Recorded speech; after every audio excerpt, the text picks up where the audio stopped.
नमस्कार दोस्तों। हर साल आश्विन मास के कृष्ण पक्ष की अष्टमी को महिलाएं अपने पुत्र की दीर्घायु और सुख समृद्धि के लिए जितिया या जीवित पुत्र का व्रत करती हैं।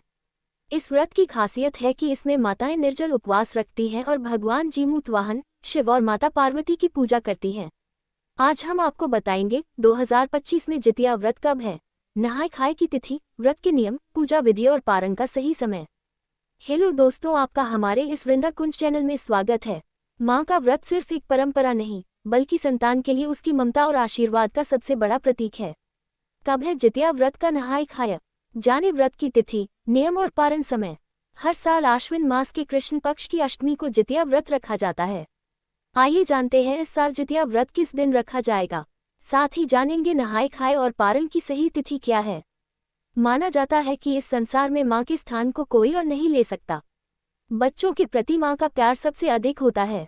हिंदू धर्म में माँ अपने बच्चों के सुख और दीर्घायु की कामना करते हुए उपवास भी रखती हैं। इसे जितिया व्रत के नाम से जाना जाता है, जिसमें माताएं पूरे दिन निर्जला उपवास करती हैं। यह व्रत हर साल आश्विन मास के कृष्ण पक्ष की अष्टमी को रखा जाता है और नवमी तिथि को इसका पारण किया जाता है। व्रत के पहले दिन नहाय खाए की परंपरा भी है। जितिया व्रत को हिंदू धर्म के सबसे कठिन और महत्वपूर्ण व्रतों में गिना जाता है। इस व्रत में भगवान जीमूत वाहन की पूजा अर्चना की जाती है। आइए जानते हैं कि इस साल जितिया व्रत किस दिन रखा जाएगा। साथ ही जानेंगे नहाय खाए और पारण की सही तिथि क्या है। नहाय खाए और पूजा की परंपरा। जितिया व्रत से एक दिन पहले सप्तमी तिथि को नहाय खाए की परंपरा है। इस साल 13 सितंबर शनिवार को नहाय खाए किया जाएगा। इस दिन महिलाएं नदियों या पवित्र जल में स्नान करती हैं और फिर भगवान जीमूत वाहन की पूजा की जाती है।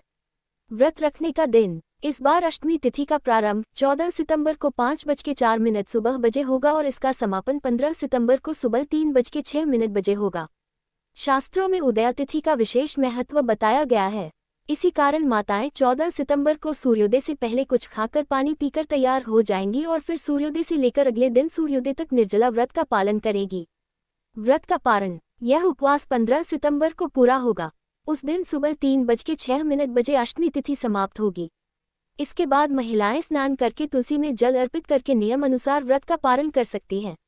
ये पर्व पूर्वी भारत के कई राज्यों जैसे बिहार, झारखंड और पूर्वी उत्तर प्रदेश में बड़े उत्साह से मनाया जाता है। इस दिन माताएं अपने बच्चों की सुरक्षा और दीर्घायु के लिए जीमूत वाहन देवता की आराधना करते हुए यह उपवास रखती हैं। जितिया व्रत का महत्व। इस व्रत को महिलाओं द्वारा अपने संतान की लंबी आयु और उत्तम स्वास्थ्य के लिए रखा जाता है। माना जाता है कि जितिया व्रत रखने से संतान के सभी कष्ट और दुख दूर हो जाते हैं। इस व्रत को लेकर एक मान्यता है कि जो महिलाएं जितिया व्रत को रखती है वह जीवन में कभी संतान से वियोग का सामना नहीं करती। कैसे व्रत को रखें? जिस दिन व्रत रखा जाता है उस दिन सूर्योदय से पहले फल, मिठाई, चाय, पानी आदि का सेवन किया जाता है। इस दिन ब्रह्म मुहूर्त में स्नान करने के बाद साफ सुथरे कपड़े पहनें। इसके बाद सूर्य देव को जल अर्पित करें। जीमूत वाहन के समक्ष दीपक प्रज्वलित कर पूजा करना है और व्रत का संकल्प लेना है। विधि विधान से भगवान वासुदेव और जीमूत वाहन का पूजन करें। इसके बाद व्रत कथा का पाठ करें। पूरा दिन निर्जला व्रत रखा जाता है। इसके अगले दिन सूर्य देव को अर्घ्य देकर इस व्रत का पारण किया जाता है। व्रत खोलने के दौरान चावल, मरुआ की रोटी, तोरई, रागी और नोनी का साग खाया जाता है। संतान के लिए करें ये उपाय। जीमूत वाहन की पूजा। जितिया व्रत में जीमूत वाहन की पूजा का विशेष महत्व है। जीमूत वाहन गंधर्व राजकुमार थे जिन्होंने एक नागिन के पुत्र को बचाने के लिए खुद को गरुड़ को अर्पित कर दिया था।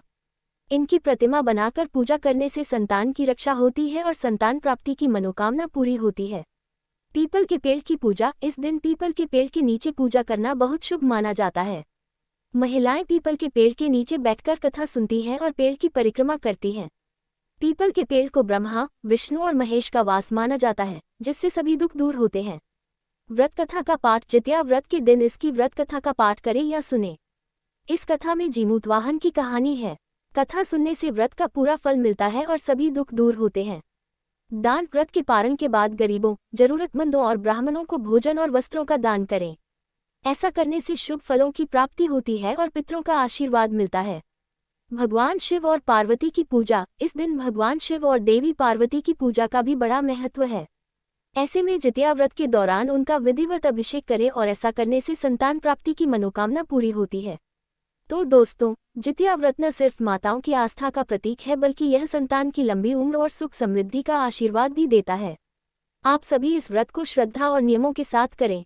निश्चित ही भगवान जीमूतवाहन और माता पार्वती की कृपा आप पर बनी रहेगी। अगर यह जानकारी आपको उपयोगी लगी हो तो वीडियो को लाइक और शेयर करना न भूलें। और हाँ, ऐसे ही धार्मिक और ज्योतिषीय ज्ञान के लिए चैनल को जरूर सब्सक्राइब करें। माता पार्वती और भगवान जीमूतवाहन की कृपा से आपके परिवार में सदा सुख शांति और संतान की दीर्घायु बनी रहे।